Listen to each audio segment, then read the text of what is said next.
Okay, ರಾಜ್ಯದ ನೂತನ ಗೃಹ ಸಚಿವರಿಗೆ ಬಹಳ ಸಂಬಂಧಪಟ್ಟಂಥ ಸುದ್ದಿ, ನಮ್ಮ ರಾಜ್ಯದ ಜನರಿಗೂ ಸಂಬಂಧಪಟ್ಟಂಥ ಸುದ್ದಿ.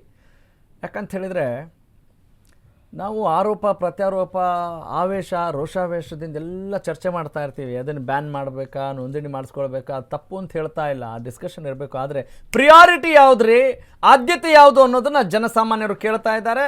ಆ ದೃಷ್ಟಿಕೋನದಿಂದ ಈ ಸುದ್ದಿನ ನೋಡೋಣ. ಹೋಮ್ ಮಿನಿಸ್ಟರ್ ಸಾಹೇಬ್ರೆ, ಪ್ರಿಯಾಂಕ್ ಖರ್ಗೆ ಸಾಹೇಬ್ರೆ, ದಯವಿಟ್ಟು ಕಣ್ಬಿಟ್ಟು ನೋಡಿ. ಆರ್ ಎಸ್ ಎಸ್ ಅನ್ನೋದನ್ನು ಸ್ವಲ್ಪ ಬಿಟ್ಬಿಟ್ಟು, ನಾವೇನು ಆರ್ ಎಸ್ ಎಸ್ ಪರವಾಗಿ ನಿಮ್ಮ ಜೊತೆ ಏನು ಮಾತಾಡ್ತಾ ಇಲ್ಲ. ಆರ್ ಎಸ್ ಎಸ್ ಒಂದೇ ನಿಮ್ಮ ಧ್ಯಾನ ಆಗ್ತಾ ಇದೆ, ಅದಕ್ಕಿಂತ ಹೆಚ್ಚಿನ ಧ್ಯಾನ ಬೇರೆ ಕಡೆ ಗಮನ ಹಾಕಬೇಕಾಗಿದೆ ಅನ್ನೋದನ್ನ ಎಚ್ಚರಿಸುವಂತ ಸುದ್ದಿ. It is alarming news. Silicon city ಬೆಂಗಳೂರಿನ ಕಡೆ ಸ್ವಲ್ಪ ಗಮನ ಕೊಡ್ರಿ. ಏನ್ ನಡೀತಾ ಇದೆ ಅಂತ ಗೊತ್ತಾ? ಕೊಲೆಗಳ ಸಿಟಿ ಆಗ್ತಾ ಇದೆ ನಮ್ಮ ರಾಜಧಾನಿ ಬೆಂಗಳೂರು. ಸಿಲಿಕಾನ್ ಸಿಟಿ ಬೆಂಗಳೂರು, ಉದ್ಯಾನ ನಗರಿ ಬೆಂಗಳೂರು, ಕೊಲೆ ಕೊಲೆ ಕೊಲೆ. ಬೆಂಗಳೂರಲ್ಲಿ ಸಾಲು ಕೊಲೆಗಳಾಗ್ತಾ ಇದ್ದಾವ್ರಿ. See the rate of the murders. ರಾಜಧಾನಿ ಬೆಂಗಳೂರಲ್ಲಿ ಕಳೆದ 24 ಗಂಟೆಯಲ್ಲಿ 7 ಕೊಲೆಗಳಾಗಿದ್ದಾವ್ರಿ. ಸಿಲಿಕಾನ್ ಸಿಟಿ ಕ್ರೈಮ್ ಸಿಟಿ ಆಗ್ತಾ ಇದೆ. ಇದ್ರ ಬಗ್ಗೆ ಯಾವಾಗ ಗಮನ ಹಾಕ್ತೀರಿ? ಮೊದಲು ಕಾನೂನು ಸುವ್ಯವಸ್ಥೆ ಕಡೆ ಗಮನ ಕೊಡಿ ಸಾಹೇಬ್ರೆ ಅನ್ನೋದು ಜನಸಾಮಾನ್ಯನ ಆರ್ತನಾದ ಆಗಿದೆ.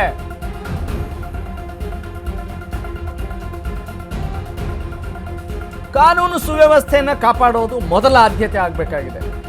ಮತ್ತೆ ವಾಟ್ ಇಸ್ ದಿಸ್ ಇಂಡಿಕೇಶನ್? ರಾಜ್ಯ ರಾಜಧಾನಿ ಬೆಂಗಳೂರಿನಲ್ಲಿ ಬೇರೆ ಬೇರೆ ರಾಜ್ಯಗಳಿಂದ ಬಂದಂಥವ್ರು ನಮ್ಮ ರಾಜಧಾನಿಯನ್ನ ಅಪ್ಪಿಕೊಂಡು ಇಲ್ಲೇ ಸೆಟ್ಲ್ ಆಗ್ತಾರ್ರಿ. ವಾಸಯೋಗ್ಯ ಬೆಂಗಳೂರು, ಸಿಲಿಕಾನ್ ಸಿಟಿ ಬೆಂಗಳೂರು, ಉದ್ಯಾನ ನಗರಿ ಬೆಂಗಳೂರು, ಕ್ರೈಮ್ ಸಿಟಿ ಅನ್ನೋದನ್ನ ಯಾರಾದ್ರೂ ಊಹೆ ಮಾಡ್ಕೊಳಕ್ಕಾಗತ್ತಾ? It should not be happen. ಆಗಲೇಬಾರ್ದು, ಅದನ್ನ ವಿಶ್ ಕೂಡ ಮಾಡಲ್ಲ. ಆದರೆ see the rate of murders ಎಲ್ಲೆಲ್ಲ ಆಗಿದೆ, ಏನಾಗಿದೆ ಅದನ್ನೊಂಚೂರು ಕಣ್ಬಿಟ್ಟು ನೋಡಿ. ಕೇವಲ 24 ಗಂಟೆಯಲ್ಲಿ ಬೆಂಗಳೂರಲ್ಲಿ 7 ಕೊಲೆಗಳಾಗಿದ್ದಾವೆ ಒಂದು ದಿನದಲ್ಲಿ. ನೋಡಿ, ಅದರ ಡೀಟೇಲ್ಸ್ ಎಲ್ಲ ಕೊಡ್ತಾ ಇದ್ದೀವಿ ನಾವು. ಸುಮಿತ್ರಾ ಪ್ರಸಾದ್ ಅವರನ್ನ ಶಿವಾನಂದ್ ಪ್ರಸಾದ್ ಅನ್ನೋರು ಕೊಲ್ತಾರೆ. ಕೆಂಗೇರಿಯಲ್ಲಿ ತಾಯಿ ಮಗನಿಂದ ಅಜ್ಜಿ ಕೊಲೆ ಆಗುತ್ತೆ. ರಾಮಮೂರ್ತಿ ನಗರದಲ್ಲಿ ಕುಡಿಬೇಡ ಅಂತ ಹೇಳಿದ್ದಕ್ಕೆ ಕೊಲೆ ಆಗುತ್ತೆ. ನೋಡಿ, ಸಿ ದ ರೀಸನ್ಸ್. PG ಮಾಲೀಕ ಮಾಧವ್ ಮೆಟ್ಲಿಯನ್ನ ಕ್ರೂರಿಗಳಲ್ಲಿ ಕೊಲೆ ಮಾಡ್ತಾರೆ. ಮಾಧವ್ ಅವರನ್ನ ಕೊಂದು ಹಾಕಿರುವಂಥವ್ರು ಯಾರು? ರಾಕೇಶ್ ಮತ್ತು ಡಾನ್ ಬೆಟ್ಲಿ ಅಂತೆ. KR ಪುರ ವ್ಯಾಪ್ತಿಯಲ್ಲಿ 3 ಕೊಲೆ ನಡೆದಿದೆ. ಶ್ವೇತಾ ಕೆನೆತ್ನಿಂದ 3 ಕೊಲೆ. ಸೋಮ್ ಸುಂದರ್, ಮುತ್ತು ಲಕ್ಷ್ಮಿ, ಸುಪ್ರಿಯಾ ಕೊಲೆಗೀಡಾದಂಥವ್ರು. ಸಂಪಿಗೆಹಳ್ಳಿಯಲ್ಲಿ ಪತ್ನಿಯನ್ನ ಕೊಂದು ಪತಿ ಆತ್ಮಹತ್ಯೆ ಮಾಡ್ಕೊಂಡಿರೋದು. ಇವೆಲ್ಲ ಏನು ಗುಡ್ ನ್ಯೂಸ್ ಏನ್ರಿ? ಸುಮಿತ್ರಾ ಪ್ರಸಾದ್ ಅವರನ್ನ, ಶಿವಾನಂದ್ ಪ್ರಸಾದ್, ಕೆಂಗೇರಿ ಎಲ್ಲ ಕಡೆ ನೋಡ್ತಾ ಇದ್ದೀರಿ ಅಂದರೆ ನಾವು ಈಗ ಬರ್ತಾ ಇದ್ದೀವಿ ಹೊಸ ಇಲಾಖೆ ಅಂತ ಅರ್ಥ ಮಾಡ್ಕೊಳ್ಬೇಕು. ಏನು, ವಾಟ್ ಈಸ್ ದ ಮ್ಯಾಟರ್? ನಮ್ಮ ಅಧಿಕಾರಿಗಳ ಬಗ್ಗೆ ಭಯ ಇಲ್ವಾ? ಅಥವಾ ಈ ರೀತಿಯಾಗಿ ರಾಜಾರೋಷವಾಗಿ ಕೊಲೆಗಳಾಗ್ತಾ ಇದ್ದಾವೆ ಅಂತ ಹೇಳಿದರೆ ಅದು ರಾತ್ರಿ ಮಾಡ್ತಾರೋ ಹಗಲು ಮಾಡ್ತಾರೋ ಅಲ್ವಾ? What is this indication? Really it is shocking news. ಮೊದಲೇ ಬೇರೆ ಬೇರೆ ಲೇಪನಗಳನ್ನು ಮಾಡ್ತಾ ಇರ್ತಾರೆ. ಹೊಸ ಸರ್ಕಾರ ಅನ್ನೋ ರೀತಿಯಲ್ಲಿ ಹೊಸ ಮುಖ್ಯಮಂತ್ರಿ ಬಂದಿದ್ದಾರೆ ಅಲ್ವಾ, ಅವರ ಹಿನ್ನೆಲೆಯನ್ನು ತೆಗೆದುಬಿಟ್ಟು ಇನ್ನು ರಾಜ್ಯ ಹಿಂಗಾಗುತ್ತೆ ಅನ್ನೋದನ್ನು ಆರೋಪ ಮಾಡ್ತಾರೆ.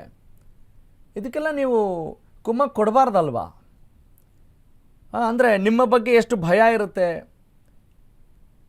ಭಕ್ತಿ ಇರುತ್ತೆ, ಪ್ರೀತಿ ಇರುತ್ತೆ, ಅಧಿಕಾರಿಗಳಿಗೆ ಅದೆಲ್ಲ ಇರಬೇಕಲ್ವಾ? ಇನ್ನು ಯಾವಾಗ ಮೂಡಿಸೋದು?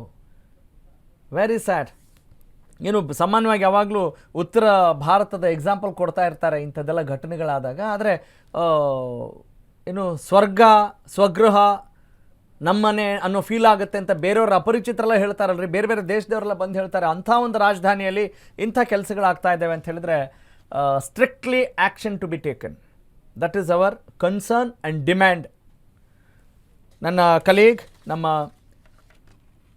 Court correspondent Arun is on live. Yes, let's have conversation.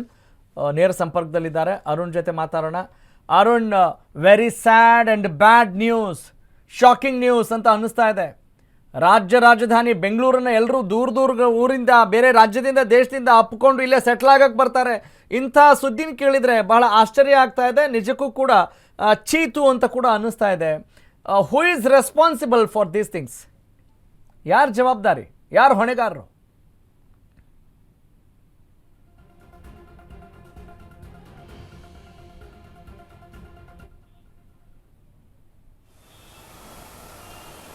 S Raghav ಸೂರ್ಯ ಕಳೆದ ರೆಡಿ ಆಗಿದ್ರಲ್ಲ ರಾಜಸ್ಥಾನದವ್ರು, ನೆನಪಿದ್ಯಾ ನಿಮ್ಗೆ? ರಾಜಸ್ಥಾನ್ ಗೌರ್ಮೆಂಟ್ ಯಾರು ಗೌರ್ಮೆಂಟ್? ನೀವು ನೋಡ್ತಾ ಇದ್ರೆ KR ಪುರಂ ಲಿಮಿಟ್ಸ್ ಅಲ್ಲಿ ಏನೋ ಒಂದು ಶೀಗೆಹಳ್ಳಿ ಅಪಾರ್ಟ್ಮೆಂಟ್ ಏನಿದೆ, ಸೊ ಅಲ್ಲಿ ನಡೆದಿರುವಂಥ ಘಟನೆ ನಿಜಕ್ಕೂ ಇಡೀ ಬೆಂಗಳೂರನ್ನೇ ಬೆಚ್ಚಿ ಬೀಳಿಸಿದಂತೆಯೇ ಹೇಳ್ಬೋದು. ಯಾಕಂದ್ರೆ ತನ್ನ ಬಾಯ್ ಫ್ರೆಂಡ್ಗೋಸ್ಕರ ತಾಯಿ ಮತ್ತೆ ತಂದೆ ಮತ್ತೆ ತಂಗಿಯನ್ನ ಸೋದರಿ ಕೊಲೆ ಮಾಡಿರುವಂಥ ಘಟನೆ ನಡೆದಿರುವಂಥದ್ದು. ಅದರ ಜೊತೆಗೆ ಏನಂದ್ರೆ ಸಂಪಿಗೆಹಳ್ಳಿಯಲ್ಲಿ ಸಹ ಏನು ಆ ಪತಿ ಏನಿದ್ದಾರೆ ಪತ್ನಿಯನ್ನ ಕೊಲೆ ಮಾಡಿರುವಂಥದ್ದು, ಮತ್ತೆ ಕೆಂಗೇರಿಯಲ್ಲಿ ಸಹ ಏನು ಅಜ್ಜಿಯನ್ನ ಏನು ಮೊಮ್ಮಗ ಮತ್ತೆ ತಾಯಿ ಸೇರ್ಕೊಂಡು ಕೊಲೆ ಮಾಡಿರುವಂಥದ್ದು ಇರ್ಬೋದು. ಮತ್ತೆ ರಾಮಮೂರ್ತಿ ನಗರ ಪೊಲೀಸ್ ಠಾಣೆ ವ್ಯಾಪ್ತಿಯಲ್ಲಿ ಏನು ಕುಡಿಬೇಡ ಅಂದಿದ್ದಕ್ಕೆ PG ಮಾಲೀಕನನ್ನ ಏನು ಪಕ್ಕದಲ್ಲಿ ವಾಸ ಮಾಡ್ತಾ ಇದ್ದಂಥ PGಯ ಹುಡುಗರು ಕೊಲೆ ಮಾಡಿರುವಂಥ ಘಟನೆ ನಡೆದಿರುವಂಥದ್ದು. ಕಳೆದ 24 ಗಂಟೆಗಳಲ್ಲಿ 7 ಕೊಲೆ ಪ್ರಕರಣಗಳು ಬೆಂಗಳೂರಲ್ಲಿ ವರದಿಯಾಗಿರುವಂಥದ್ದು ನೀವು ನೋಡ್ತಾ ಇರುವಂಥದ್ದು. ಯಾಕಂದ್ರೆ ಒಂದು ಕಡೆ ಪೊಲೀಸರ ಭಯ ಇಲ್ಲೋ ಅನ್ನೋದು ಒಂದು ಸ್ಪಷ್ಟವಾಗಿ ಗೊತ್ತಾಗುತ್ತೆ. ಯಾಕಂದ್ರೆ ಇಲ್ಲಿ ಆಗಿರುವಂಥದ್ದು PG ಮಾಲೀಕನ ಹತ್ಯೆ ಇರುವಂಥದ್ದು ಇರ್ಬೋದು, ಮತ್ತೆ ತಂದೆ ತಾಯಿಯನ್ನ ಕೊಲೆ ಮಾಡಿದಂಥ ಯುವತಿ ಮತ್ತೆ ಯುವಕನ ಕೊಲೆ ಪ್ರಕರಣಗಳಿರ್ಬೋದು. ಎಲ್ಲೆರಡೂ ಸಹ ನೋಡ್ತಾ ಇರುವಂತಂದ್ರೆ ಮರ್ಡರ್ ಕೇಸ್ಗಳು. ಯಾಕಂದ್ರೆ ಮರ್ಡರ್ ಫಾರ್ ಗೇನ್ ಅಂದ್ರೆ ಒಂದು ಉದ್ದೇಶಕ್ಕಾಗಿ ಮತ್ತೆ ಏನು ತಮ್ಮ ಉದ್ದೇಶ ತೀರಿಸಿಕೊಳ್ಳೋಕ್ಕೋಸ್ಕರ ಕೊಲೆಯನ್ನ ಮಾಡಿರುವಂಥದ್ದು ಗೊತ್ತಾಗುತ್ತೆ. ಅದರಲ್ಲೂ ಸಹ ಪ್ರಮುಖವಾಗಿ KR ಪುರಂ ವ್ಯಾಪ್ತಿಯಲ್ಲಿ ನಡೆದಂತಹ ಈ ಒಂದು ಕೊಲೆ ಏನಿದೆ, ಇದು ತಂದೆ ತಾಯಿ ಬಂದ್ಬಿಟ್ಟು ಯುವತಿಗೆ ಲಿವ್ ಇನ್ ರಿಲೇಶನ್ಶಿಪ್ ಅಲ್ಲಿ ಬೇಡ, ನೀವು ಯುವಕನನ್ನ ಬಿಟ್ಟು ಬಾ ಅಂತ ಏನು ಆಕೆಗೆ ಬುದ್ಧಿವಾದ ಹೇಳ್ತಾರೆ. ಆದರೆ ಯುವತಿ ತನ್ನ ಬಾಯ್ ಫ್ರೆಂಡ್ ಜೊತೆ ಸೇರಿಕೊಂಡು ಏನೋ ತಂದೆ ಇರ್ಬೋದು, ತಾಯಿ ಮತ್ತೆ ತನ್ನ ಒಡ ಹುಟ್ಟಿದಂಥ ತಂಗಿಯನ್ನು ಸಹ ಕೊಲೆ ಮಾಡಿರುವಂಥ ಘಟನೆ ನಿನ್ನೆ KR ಪುರಂನಲ್ಲಿ ನಡೆದಿರುವಂಥದ್ದು. ಈಗಾಗಲೇ ಪೊಲೀಸರು ಸಹ ಏನೋ ಒಂದು ಪ್ರಕರಣಕ್ಕೆ ಸಂಬಂಧಪಟ್ಟಂತೆ ಅವರ ಒಂದು ಮೊಬೈಲ್ CDR ಅನ್ನ ಪರಿಶೀಲನೆ ಮಾಡ್ತಾ ಇರುವಂಥದ್ದು. ಅವರ ಮೊಬೈಲ್ಗಳು ಏನು ಮತ್ತು ಲೊಕೇಶನ್ಗಳಲ್ಲೂ ತಮಿಳುನಾಡು ಕಡೆ ತೋರಿಸ್ತಾ ಇರುವಂಥದ್ದು. ಹಾಗಾಗಿ ಪೊಲೀಸರು ಸಹ ತಮಿಳುನಾಡು ಕಡೆ ಒಂದು ಟೀಮ್ ಹೋಗಿರುವಂಥದ್ದು. ಅದೇ ರೀತಿ ಕೆಂಗೇರಿಯಲ್ಲೂ ಸಹ ಅಜ್ಜಿಯನ್ನ ಏನೋ ಮಗ ಮತ್ತು ತಾಯಿ ಸೇರಿಕೊಂಡು ಕೊಲೆ ಮಾಡಿರುವಂಥದ್ದು, ಅಲ್ಲೂ ಸಹ ಒಂದು ಕೊಲೆ ಪ್ರಕರಣ ವರದಿಯಾಗಿರುವಂಥದ್ದು.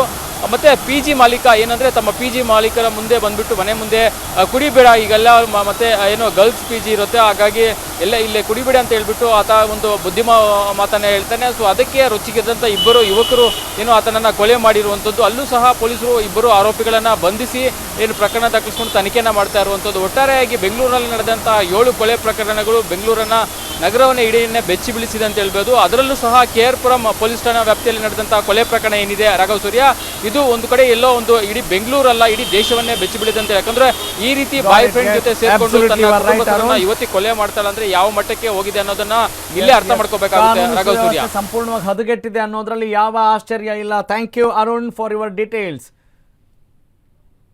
ಇದಕ್ಕೆಲ್ಲ ಏನು ಹೇಳಬೇಕು?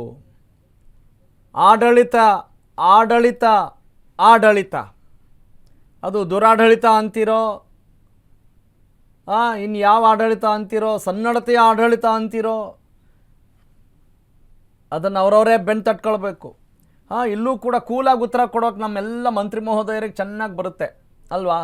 ಯಾವ್ಯಾವ ಡಿಪಾರ್ಟ್ಮೆಂಟಿಗೆ ಯಾವ್ಯಾವ ಮಂತ್ರಿಗಳು ಇನ್ನೂ ನಿಗದಿ ಆಗಿದ್ದಾರೆ ಇಲ್ಲ ಅನ್ನೋದು ಗೊತ್ತಿಲ್ಲ. ಆದರೆ ಗೃಹ ಮಂತ್ರಿಗೆ ಗೊತ್ತಾಗಿದೆ, ಹಂಗಂದ ತಕ್ಷಣ ಎಲ್ಲವೂ ಸರಿಯಾಗಿಬಿಡಬೇಕು ಏಕಾಏಕಿ ಅಂತ ಹೇಳ್ತಾ ಇಲ್ಲ. ಆದರೆ ಸಿ ದ ಟೆಂಡೆನ್ಸಿ ಏನು, ನೀವು ಗೃಹ ಮಂತ್ರಿಗಳಾದ ತಕ್ಷಣ ಏನು ಬೇರೆ ಬೇರೆ ಅಹಿತಕರ ಘಟನೆಗಳು ನಡೆಯೋದೇ ಇಲ್ಲ ಅಂತ ಹೇಳ್ತಾ ಇಲ್ಲ.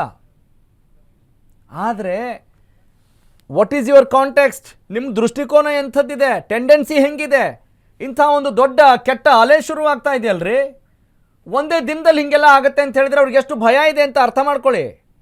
ಯಾವ ಭಯ ಇಲ್ಲ, ಸರ್ಕಾರದ ಭಯ ಇಲ್ಲ, ಶಿಕ್ಷೆ ಭಯ ಇಲ್ಲ, ಕಾನೂನಿನ ಭಯ ಇಲ್ಲ, ಯಾರ ಭಯನೂ ಇಲ್ಲ ರೀ. ಮನುಷ್ಯತ್ವ ಸತ್ತು ಹೋಗ್ತಾ ಇದೆ. ಹಿಂಗಿರುವಾಗ ನೀವು ಬೇರೆ ರೀತಿಯಲ್ಲಿ ಕಚ್ಚಾಟಕ್ಕೆಲ್ಲ ಇಂಬು ಕೊಡ್ತೀರಲ್ಲ, ಆಸ್ಪದ ಕೊಡ್ತೀರಲ್ಲ, ಇಸ್ ಇಟ್ ಫೇರ್ ಅನ್ನೋದು ಜನಸಾಮಾನ್ಯನ ಪ್ರಶ್ನೆ.